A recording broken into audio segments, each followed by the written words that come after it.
આ ઘરે બનાવેલું પનીર છે અને આ પનીરનું શાક કરશું અને આનું આપણે આજે કલાકંદ સ્વીટ બનાવીએ છીએ જે પનીરમાંથી અને મિલ્ક પાવડરમાંથી રેડી થાય છે।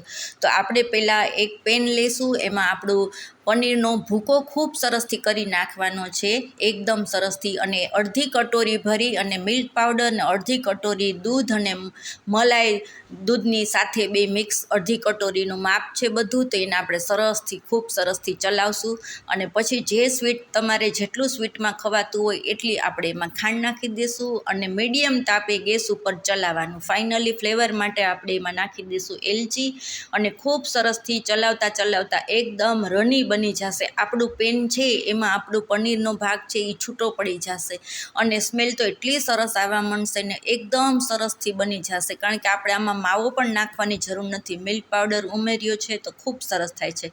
હમણાં છોકરીઓના મોરા વ્રત આવે છે તો આ ખાસ બનાવજો, જેના ઘરમાં છોકરીઓ વ્રત રહેતી હોય એના માટે હેલ્ધી છે, બેસ્ટ છે, ખૂબ સરસ છે। અહીંયા આપણે કાજુ બદામ પિસ્તા ગમે એનાથી આપણે ગાર્નિશ કરી શકીએ। મેં અહીંયા તૂટી ફૂટી ગ્રીન કલરની અને બદામથી સરસ મજાનું ડેકોરેશન કર્યું છે અને આ વિડીયો તમને ગમે તો ખરેખર બહુ સરસ છે, એકદમ સરસ હેલ્ધી છે, ઘરમાં જ પનીર બની જાય અને ખૂબ સરસ આ ટેસ્ટી છે।